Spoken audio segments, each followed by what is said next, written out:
Marcus Whitmore pressed his fingers against his temples, staring at the rejection letter that had arrived that morning. The letterhead was elegant, the paper expensive, but the words cut through him like shards of glass. While your work shows promise, it does not align with our current publishing needs. The same euphemistic dismissal he received 47 times before. His cramped studio apartment bore witness to his decade-long struggle. Manuscripts towered in precarious stacks beside his typewriter, an ancient Underwood he inherited from his grandfather. The machine had outlasted 3 relationships, 2 jobs, and countless dreams deferred. Coffee-stained pages littered his desk, each one a fragment of his soul poured onto paper, each one apparently worthless in the eyes of the publishing world. The radiator clanged its familiar morning symphony as Marcus shuffled to the kitchen, such as it was, a hot plate, a mini-fridge, and a sink that dripped incessantly. He counted the bills scattered across the counter: rent, utilities, groceries. His part-time job at the university library barely covered the essentials, leaving nothing for luxuries like hope or ambition. At 32, Marcus had watched his college friends ascend the ladder of conventional success. They owned homes now, drove cars that didn't require daily prayers to start, married partners who didn't question their life choices at every turn. His last girlfriend, Sarah, had left 6 months ago, her parting words still echoing. "I can't watch you destroy yourself chasing something that's never going to happen." But Marcus couldn't stop. Writing wasn't just what he did, it was who he was. Every morning, despite the rejections, despite the mounting bills, despite the growing certainty that perhaps the world was right and he was wrong, he sat at that typewriter. The stories came from somewhere deeper than logic, from a place that refused to acknowledge defeat. His novel, The Weight of Silence, had taken 3 years to complete. It told the story of a war veteran struggling to reconnect with his family, exploring themes of trauma, redemption, and the inadequacy of words to express the deepest human experiences. Marcus had lived with these characters so intimately that they felt more real than most people in his actual life. He knew how the protagonist's coffee tasted on bad mornings, could hear the specific way his wife hummed while folding laundry, understood the weight of silences that stretched between father and son. The manuscript had been his great hope, his ticket out of obscurity. He researched agents meticulously, crafted personalized query letters, followed submission guidelines to the letter. Each rejection felt like a small death, but he persisted, believing that somewhere out there was the right person who would see what he saw in his work. Today's rejection came from Meridian Literary Agency, his last hope among the top-tier representatives. He saved them for last, polishing his query letter until it gleamed, timing his submission to arrive on a Tuesday morning when, according to his research, agents were most receptive to new queries. Marcus walked to the window, watching the city wake up below. Pedestrians hurried past with purpose, disappearing into subway entrances, clutching coffee cups like talismans against the day ahead. Everyone seemed to know where they belonged except him. He was a ghost haunting his own life, invisible to the world that mattered. The phone rang, jarring him from his reverie. His mother's voice carried the familiar mixture of love and concern that had characterized their conversations for years. "How's the writing going, sweetheart?" she asked, and he could hear the careful neutrality she employed when discussing his career, or lack thereof. "Still working on it," he replied, the standard response that revealed nothing and protected everyone. "Your cousin David just got promoted to partner at his firm," she continued, unable to help herself. "He's only 29, can you believe it? And Jennifer's second baby is due in the spring." She sent the most adorable ultrasound photos. Marcus listened to the litany of other people's achievements, each one a subtle reminder of his own stagnation. His mother meant well, but her updates felt like reports from a parallel universe where success was measured in conventional milestones he never reached. After hanging up, he returned to his desk, pulled a fresh sheet of paper into the typewriter, and began to write. The words came slowly at first, then with increasing urgency, as if trying to outrun the despair that nipped at their heels. This new story emerged from his recent humiliation at the faculty mixer, where he overheard Professor Williams describing him as that sad little man who thinks he's a writer. The character who appeared on the page was someone like him but different, braver, perhaps, or more foolish. Someone who would make different choices when faced with the same impossible dreams.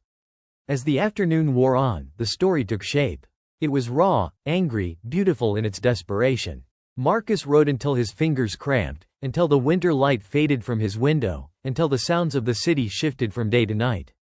When he finally stopped, he had 20 pages of something that felt alive, dangerous, true. He leaned back in his chair, looking at what he created. This is what he lived for, these moments when the writing transcended mere words on a page and became something larger, something necessary. The world might not recognize his worth, but in the act of creation, he found a validation that no external approval could match. Tomorrow would bring new challenges, new rejections, new reasons to doubt himself. But tonight, he had this story, these characters who trusted him with their secrets. In his small apartment, surrounded by the detritus of persistent failure, Marcus Whitmore continued to write, continued to believe, continued to transform his pain into something that might, someday, matter to someone other than himself. The city hummed its endless song outside his window, indifferent to his struggles, unaware that in this modest room, dreams refused to die despite every reason they should.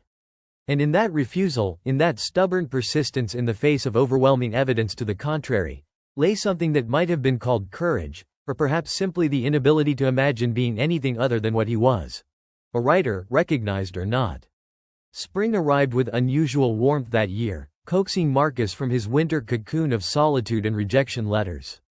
The university library where he worked part-time had organized a community reading series, and despite his general aversion to literary events, too many reminders of his own failures, he found himself staying late to help set up chairs in the main hall. She walked in during the sound check, carrying herself with the kind of confidence that made people unconsciously straighten their posture. Elena Vasquez moved through the space as if she belonged there, as if every room she entered had been waiting specifically for her arrival. Her dark hair caught the overhead lights, and when she smiled at the nervous graduate student adjusting the microphone, Marcus felt something shift in his chest, a recognition that preceded rational thought. "Excuse me," she said, approaching his table of programs, "I am looking for Dr. Patterson. I am supposed to read tonight?" Her voice carried a slight accent, musical and warm. Marcus fumbled with the papers in his hands, suddenly aware of his worn sweater and the coffee stain on his shirt sleeve.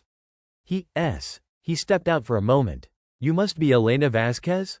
I've seen your name on the roster." Guilty as charged. She extended her hand, and when he shook it, her grip was firm, genuine. "And you are?" "Marcus Whitmore. I work here at the library." "Well, part-time. I am also. I write." The last admission slipped out before he could stop it, and he immediately regretted the exposure. "A writer," she said, not with the polite disinterest he'd grown accustomed to, but with genuine curiosity. "What kind of writing do you do?" Most people asked this question as a social nicety, already mentally moving on to more interesting topics.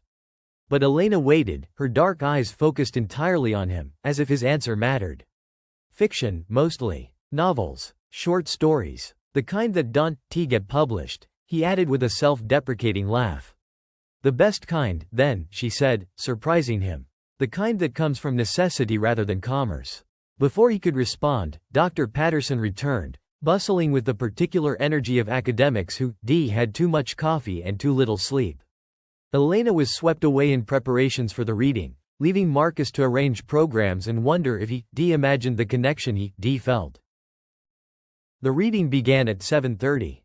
Marcus had planned to slip away once the event started. He found it painful to watch other writers command the attention he craved, but something made him stay. Elena was the third reader, and when she stepped to the podium, the room fell silent in a way that had nothing to do with politeness. She read from her collection of short stories about immigrants in small American towns, her voice carrying the weight of displacement and hope in equal measure. The stories were beautiful, heartbreaking, alive with the kind of truth that made Marcus ache with recognition. This was what literature could be, not just entertainment or intellectual exercise, but a bridge between souls, a way of saying, "You are not alone in your experience of being human." When she finished, the applause was sustained, genuine. Marcus watched her face as she acknowledged the response, seeing not pride but relief, as if each story had been a small risk, each word a tentative offering of trust. After the reading, people clustered around the refreshment table, the conversation flowing with the particular energy of a successful literary event. Marcus lingered at the edge of groups, nursing a cup of wine and observing. He was preparing to leave when Elena appeared beside him. "So," she said, "tell me about these unpublished novels of yours." They talked for an hour, moving from the crowded hall to the quiet steps outside the library. Elena listened as he described his work with an intensity that was both flattering and unnerving. She asked thoughtful questions, challenged his assumptions, shared her own struggles with the publishing world.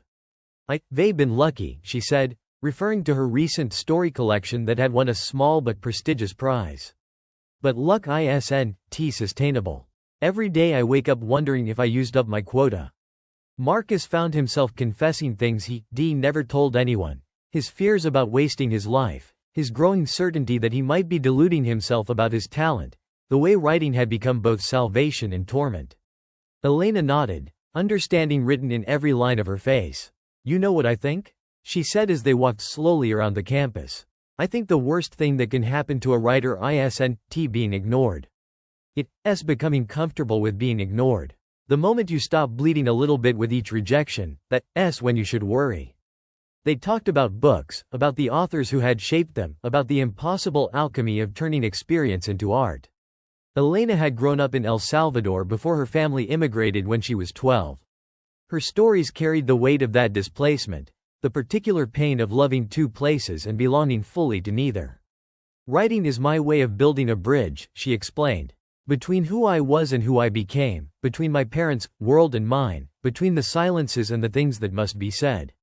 Marcus understood. His own work was driven by different bridges, between his working-class childhood and his educated present, between his dreams and his reality, between the person he was and the person he hoped to become through his writing. They parted that night with tentative plans to meet for coffee, to continue the conversation that neither seemed ready to end. Marcus walked home through streets that seemed different somehow, charged with possibility.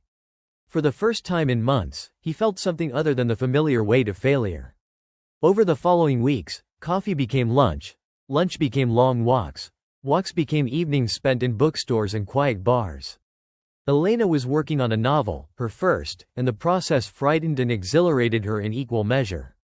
Marcus read her pages, offering careful feedback, amazed by her ability to capture complex emotions in deceptively simple prose.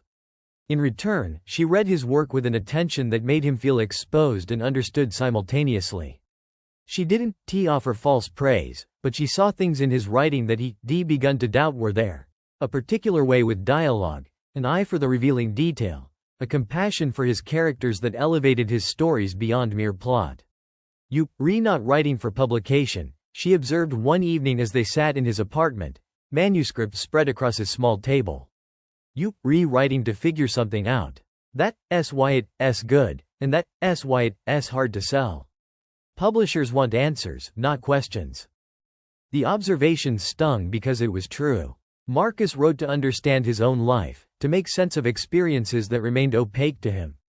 His characters struggled with the same questions that kept him awake at night, and their resolutions were tentative, complex, unsatisfying in the way that real life was unsatisfying. "Maybe that's why we need each other," Elena said, her hand briefly covering his. "To remember that the questions matter, even when no one else seems to think so." The touch was brief, almost casual, but it sent electricity through Marcus's entire body.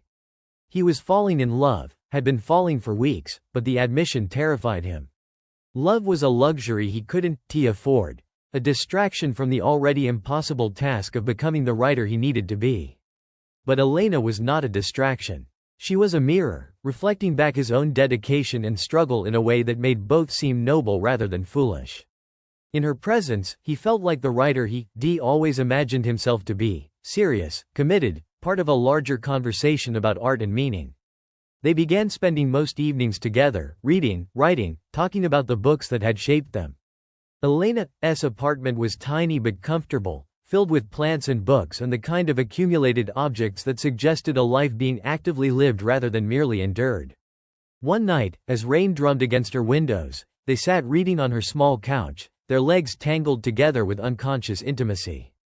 Marcus looked up from his book to find Elena watching him, her expression soft and unguarded. "What?" he asked. "Nothing," she said. "I was just thinking how nice this is.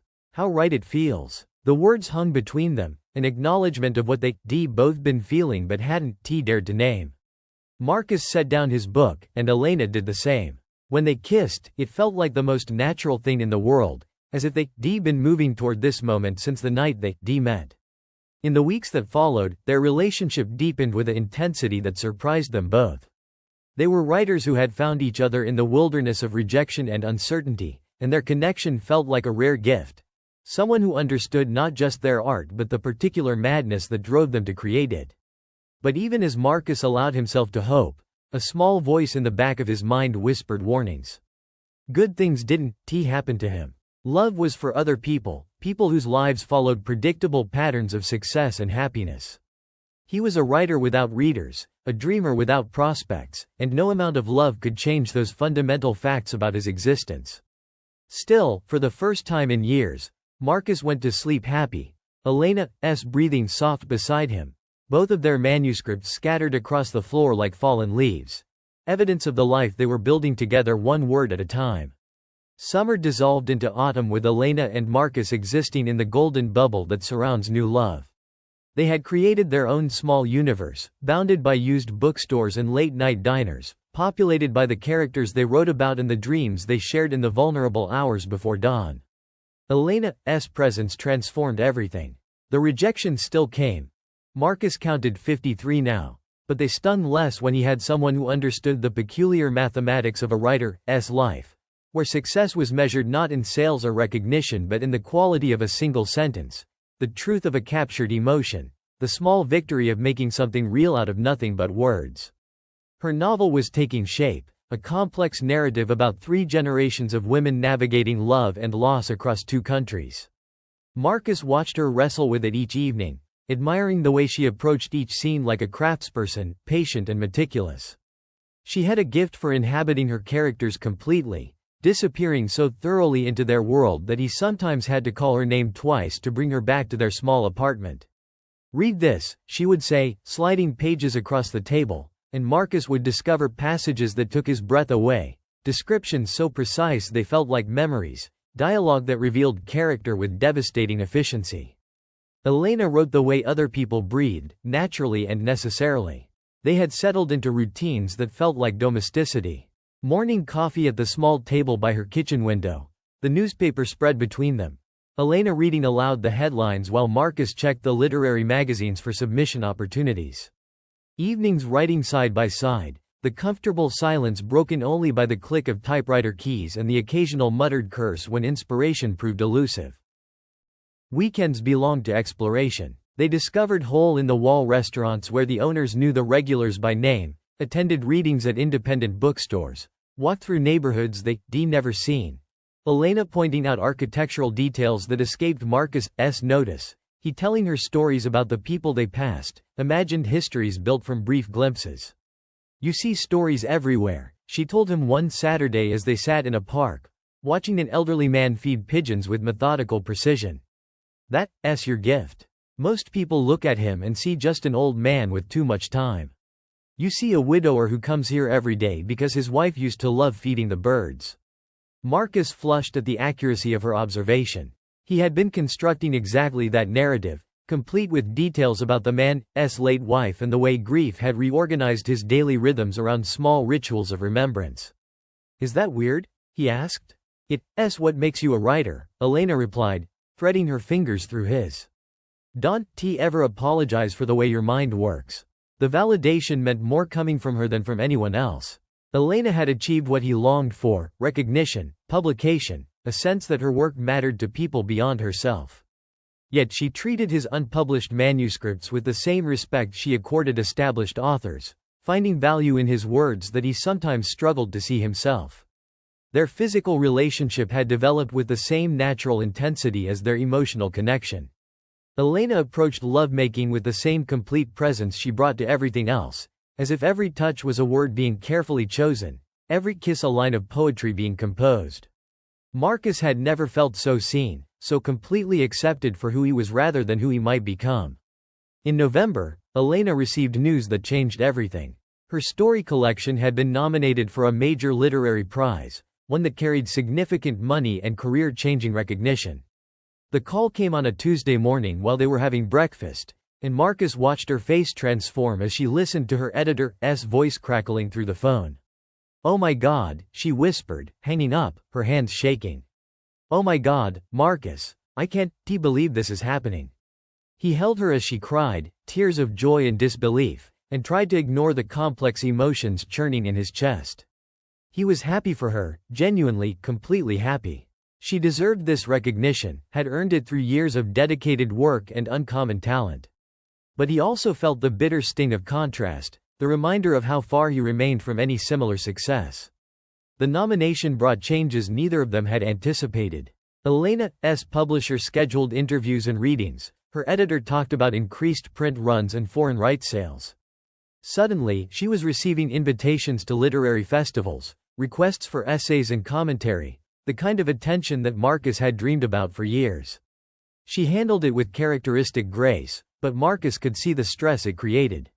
Elena had always been private about her work, protective of the mental space she needed to create. Now she was expected to be available, articulate, performative in ways that felt foreign to her nature. "I just want to write," she confided one evening after a particularly draining phone interview. "Why does success have to mean doing everything except the thing that made me successful in the first place?" Marcus comforted her, but part of him envied even her complaints. At least she had the luxury of being overwhelmed by opportunity. His phone never rang with requests for interviews or invitations to festivals. His greatest excitement was a form rejection that included a handwritten "sorry" at the bottom. The award ceremony was scheduled for December, a black tie gala in New York that would bring together the literary establishment. Elena invited Marcus as her guest, an invitation that both thrilled and terrified him. He would be surrounded by the very people who had been rejecting his work for years, the gatekeepers of the world he desperately wanted to enter. "You don't have to come if it would be uncomfortable," Elena said, misreading his hesitation. "I know these things can be awkward." But Marcus wanted to be there, wanted to support her triumph even as it highlighted his own failures. He rented a tuxedo he couldn't afford and practiced conversations he hoped he'd never have to have, preparing himself to smile and nod while agents and editors who had dismissed his work made small talk about the weather. The ceremony itself was everything he imagined, elegant, intimidating, full of people who moved through the literary world with the confidence of belonging. Elena was luminous in a black dress that made her look like she stepped from the pages of a fashion magazine, her usual creative dishevelment replaced by professional polish. Marcus watched from his seat as she accepted the award, her speech gracious and brief, acknowledging her family, her editor, the other nominees. She looked beautiful and confident and utterly at home on that stage, as if she'd been born to stand in that particular spotlight. At the reception afterward, Elena moved through the crowd with natural ease, accepting congratulations and discussing her work with publishers and critics. Marcus trailed behind, introduced as "my boyfriend, Marcus, who's also a writer," watching people's eyes glaze over when they realized he had no credentials worth discussing. "And what do you write?" asked a literary critic whose reviews Marcus had been reading for years.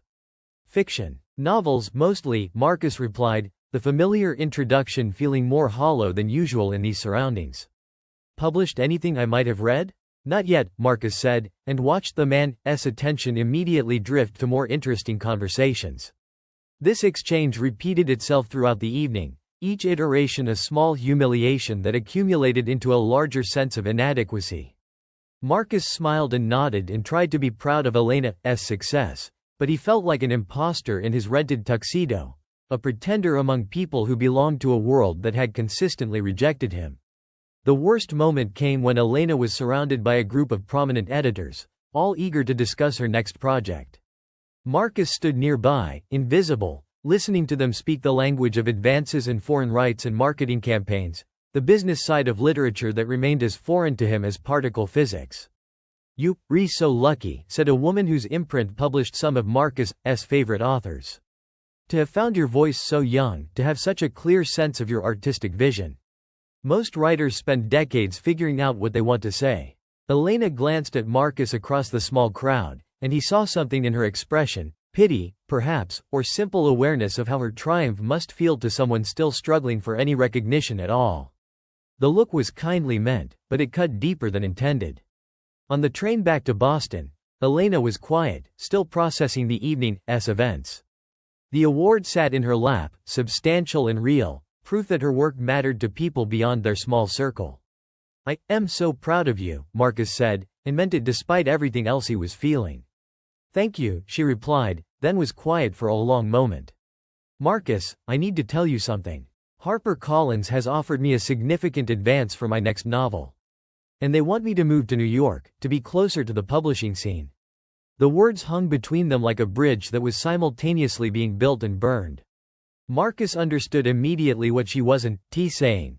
That this was an opportunity she couldn't refuse, that her career was taking her places he couldn't follow, that their small universe was about to expand beyond his ability to inhabit it. "That's wonderful," he said, his voice steady despite the earthquake happening in his chest. "You have to take it." Elena reached for his hand. "Come with me," she said. "We could find a place together, you could write, maybe the change of scene would help." But they both knew it wouldn't work. Marcus couldn't afford New York rent, couldn't contribute equally to a life lived at Elena's new level of success. He would become her kept man, the struggling writer boyfriend, a supporting character in her increasingly prominent story. "I can, he said simply. Elena nodded, tears starting in her eyes. "I know," she whispered. "I know you can, They held hands for the rest of the train ride, not speaking, both understanding that love, however genuine, couldn't bridge every gap that opened between two people. Some distances were too vast to cross, some dreams too different to reconcile. The award ceremony had been Elena's triumph, but for Marcus, it felt like the beginning of an ending he was powerless to prevent. December in Boston felt particularly harsh that year, as if the city itself was conspiring to match Marcus's internal weather. Elena had 2 weeks before her move to New York, 2 weeks to disentangle a life they built together from the separate lives they would now have to live apart. They tried to pretend things could continue as they had been. Elena still came to his apartment most evenings, still spread her manuscript pages across his small table, still curled against him on the narrow couch while they read. But there was a quality of borrowed time to everything they did. Each gesture weighted with the knowledge of its approaching end. The conversations were the hardest part. They would begin discussing practical matters, when Elena would pack, how to divide the books they bought together, whether they would try to maintain some kind of friendship. But these discussions inevitably dissolved into the larger question neither could answer. How do you love someone you cannot build a life with? "It doesn't have to end," Elena said one night, her voice careful with hope. "People have long-distance relationships. We could visit each other, call every day." Marcus wanted to believe her, but he understood the mathematics of diverging careers. Elena's life in New York would be full of literary events, publishing parties, collaborations with other writers. She would be moving in circles where Marcus's name would never be mentioned, where his struggles would seem increasingly distant and irrelevant. The gap between their professional lives would only widen, and love, however strong, couldn't survive indefinitely in that expanding void. "We both know it wouldn't work," he said gently. "You'll be living a different life, meeting people who share your success. I become a weight, a reminder of this."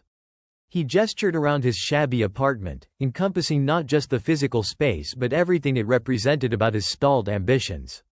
Elena started to protest, but something in his expression stopped her. She was too smart and too honest to pursue an argument they both knew she would lose. The worst part was how understanding she was about his refusal to follow her to New York. A part of Marcus had hoped she would fight harder, demand that he choose between his pride and their relationship. It would have been easier if she had been selfish or manipulative, if she had given him someone to blame for the end of what they built together. Instead, she was herself, generous, thoughtful, genuinely concerned about his well-being. "I don't want you to come to New York unless it's something you actually want," she said. "Not just because of me. That wouldn't be fair to either of us."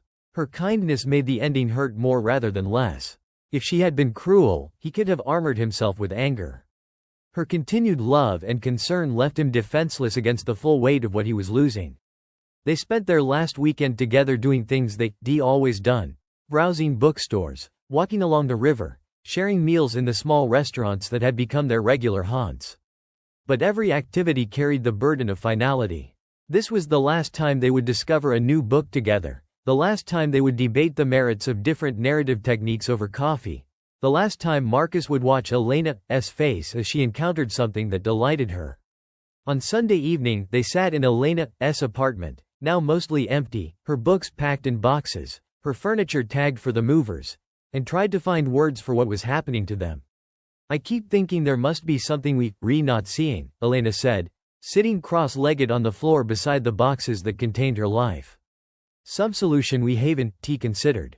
Marcus understood the impulse. They were both writers, trained to find resolutions for the conflicts they created on the page. But real life resisted the kind of neat conclusions that worked in fiction. Sometimes love wasn't enough. Sometimes timing mattered more than compatibility. Sometimes two people could be perfect for each other in every way except the most important one: the ability to build a shared future. "Maybe in another life," Marcus said, attempting lightness but hearing the pain in his own voice. "Maybe in this one, later," Elena replied. "When things are different for both of us." They both knew this was wishful thinking. The Elena who succeeded in New York would be changed by that success, just as the Marcus who remained in Boston would be shaped by whatever came next in his own journey. They might love each other again someday, but they would be different people, and that love would necessarily be different too. That night, they made love with a desperate tenderness, as if they could somehow imprint the memory of each other's touch deeply enough to last through the years of separation ahead. Elena cried afterward, silent tears that Marcus kissed away, tasting salt and sorrow and the particular sweetness of love that knows itself to be ending. The morning of Elena's departure was gray and cold, the kind of weather that made staying in bed seem like the only reasonable response to the world. But the movers were coming at 9, and Elena's train to New York left at 2, and time moved forward regardless of their wishes. Marcus helped carry boxes to the truck, making small talk with the movers while Elena supervised the loading. It was surreal to watch their shared life being reduced to inventory, each item checked off a list and assigned to a new location where Marcus would never see it again. When the truck was gone, they had 4 hours until Elena's train. They spent them walking through the city, revisiting places that had been significant in their relationship. The library where they met, the park where they had their first real conversation, the bookstore where Elena had bought Marcus a first edition of a novel he mentioned loving. "I'll never walk past this place without thinking of you," Elena said as they stood outside the coffee shop where they spent so many mornings. Marcus nodded, unable to speak. The city would be full of ghosts now, memories that would ambush him at unexpected moments. He would have to learn to live with the constant reminder of what he had and lost. At the train station, they stood on the platform trying to find the right words for goodbye.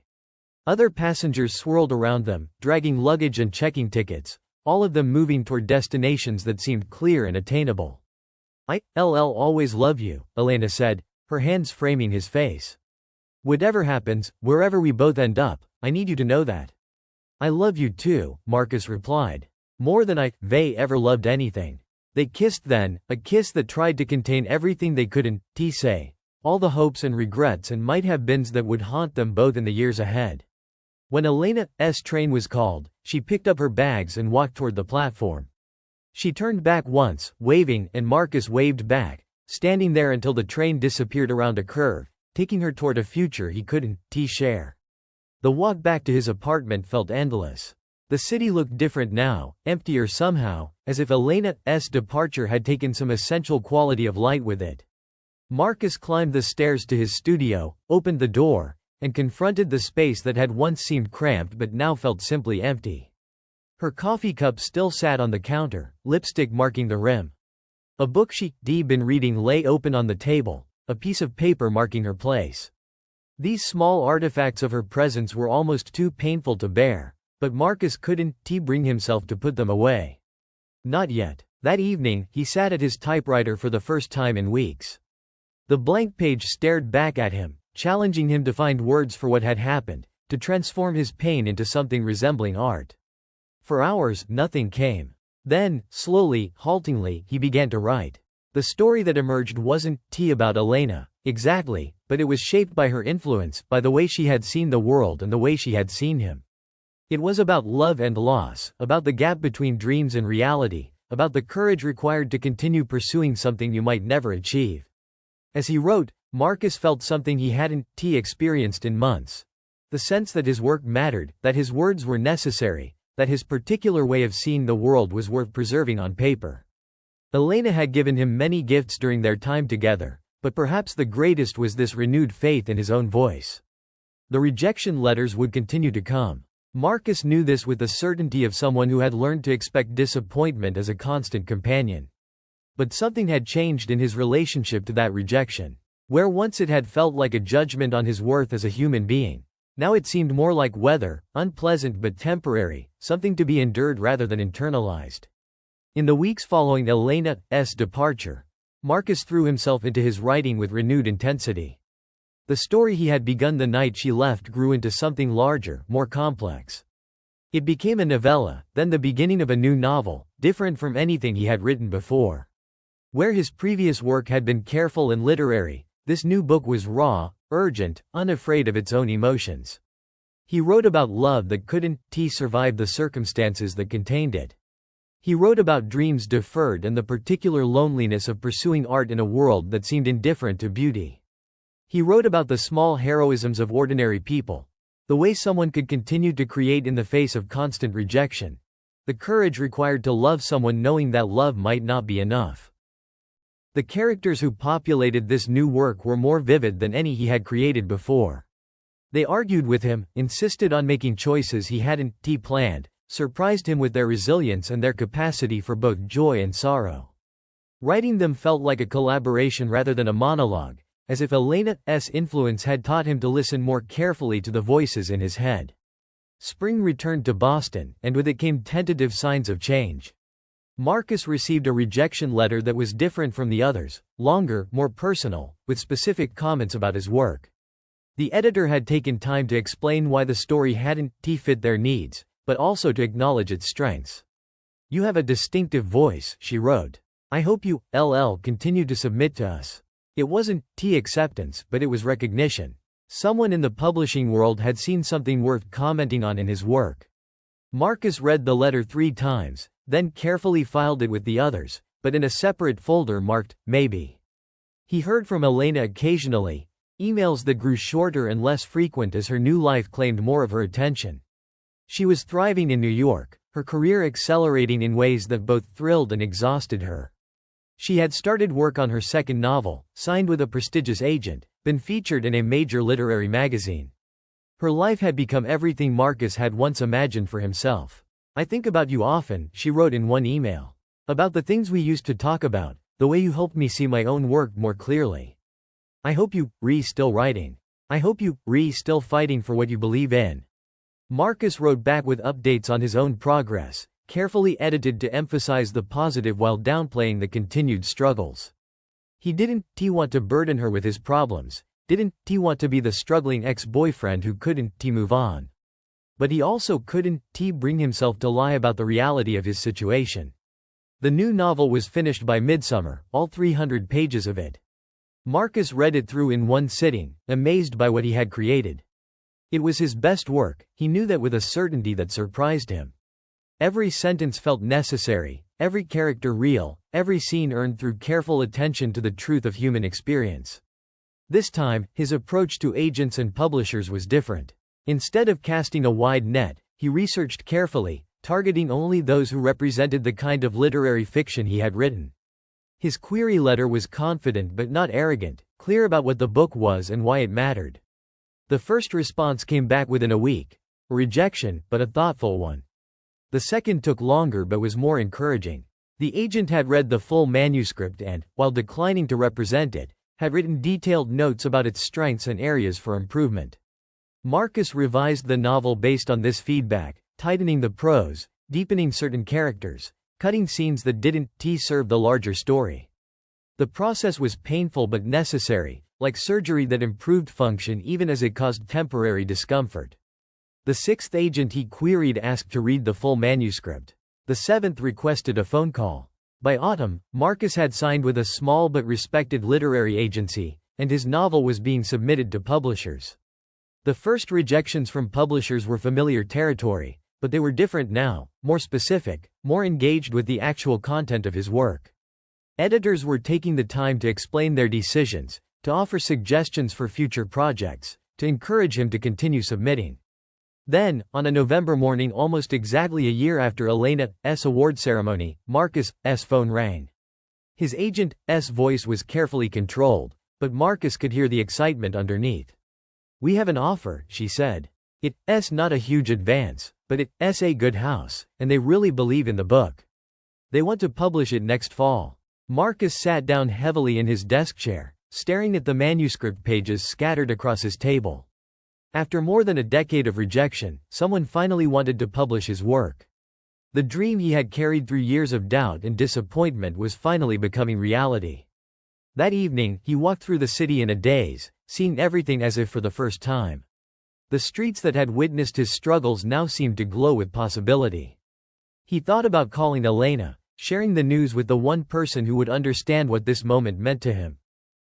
Instead, he went home and wrote her a letter, not an email, but an actual letter on paper, something physical that could carry the weight of what he wanted to say. He told her about the book deal, about the long journey that had led to this moment, about the ways her love and support had sustained him through the darkest periods of doubt. "You were right," he wrote. "The questions did matter, even when no one else seemed to think so. Thank you for helping me remember that my voice was worth preserving, even when I couldn't hear it myself." He never sent the letter. Elena had her own life now, her own triumphs and struggles, and he didn't want to complicate her happiness with reminders of what they had shared and lost. But writing it helped him understand something important: that love, even love that ended, could be transformative in ways that lasted long after the lovers themselves had gone their separate ways. The novel was published the following September to modest but enthusiastic reviews. It didn't become a bestseller, didn't win any major awards, didn't transform Marcus's life in the dramatic ways he had once imagined publication would. But it was his book, with his name on the cover, sitting on bookstore shelves next to authors he had admired for years. More importantly, it led to other opportunities. A literary magazine accepted one of his short stories. A small college invited him to give a reading. Another publisher expressed interest in his next novel. The recognition he had craved for so long was finally coming, not in a sudden flood but in a slow, steady stream that felt sustainable rather than overwhelming. Marcus continued to live in his small apartment, continued to work part-time at the library, continued to write at his grandfather's typewriter. But everything felt different now. He was no longer a struggling writer but simply a writer, someone whose work had found its audience, however small.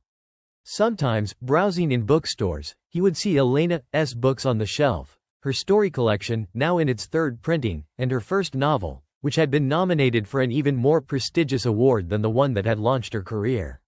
He would run his fingers along the spine of her books, proud of her success, grateful for the role she had played in his own journey. They never saw each other again, though he heard through mutual friends that she had married another writer, someone who could share her world in ways Marcus never could have. The news brought a brief stab of pain, but also a kind of peace. Elena had found her happiness, as he was finally finding his. On quiet evenings when the city settled into its nighttime rhythms and Marcus sat at his typewriter working on his second novel, he sometimes thought about the paths not taken, the lives not lived. But mostly he felt grateful for the path that had led him here, through struggle and heartbreak and persistent hope, to this moment when words flowed onto paper with the authority of someone who had finally learned to trust his own voice. The unrecognized writer had become simply a writer, recognized not by the world at large but by the readers who mattered, the ones who found in his words something that spoke to their own experience of being human. And in the end, Marcus realized that was recognition enough.